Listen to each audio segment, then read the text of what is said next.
Money. It's a tool, it's a system, and for a lot of us, it's a bit of a mystery. So let's pull back the curtain and take a clear look at how your money actually moves through the financial world, from the second you earn it to the invisible forces that are quietly shaping its value every single day.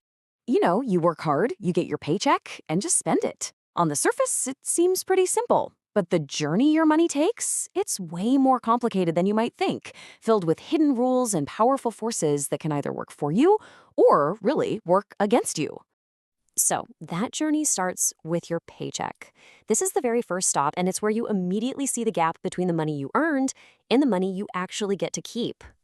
Okay, let's just look at a typical paycheck. You see that top line number, the gross pay, of $2,000. But then you look at what actually hits your bank account, your net pay, and it's way less. In this case, just over $1,400. That huge gap, more than $500, is gone before you ever even get a chance to touch it. That's the power of deductions. So where does it all go? Well, the biggest piece of that pie is, of course, taxes.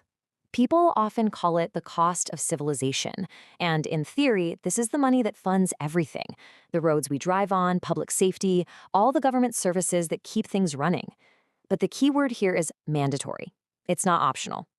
And it's not just one simple tax, is it?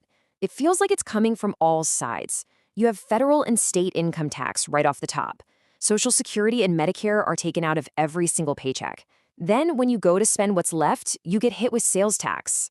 And if you're lucky enough to make some money on investments, you've got capital gains tax waiting for you. The system is designed to take a cut at almost every step of the way. All right, so after the government gets its share, you take what's left and you put it in a bank. Now, most of us picture our money sitting safe and sound in some heavily guarded room. But what a bank actually does with your money is something totally different. The myth we all have in our heads is this idea of a giant vault.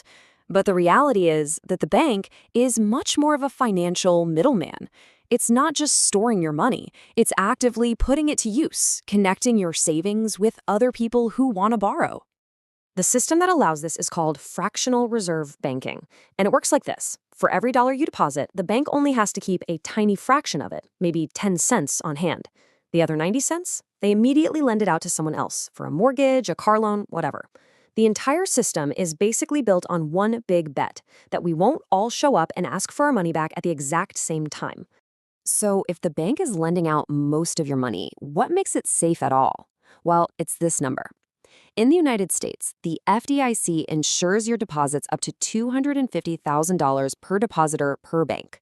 This is the government's promise, the backstop that's designed to keep everyone calm and maintain trust in this whole system.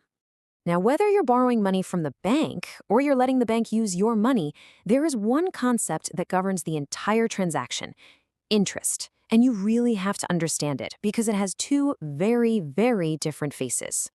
Simple interest is, well, simple. It's a flat fee you pay on the original amount. But compound interest, that's where the real power is.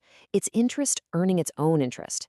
Now, when you're in debt, this is what can cause things to spiral out of control. But when you're investing, this is the force that creates truly incredible growth over time.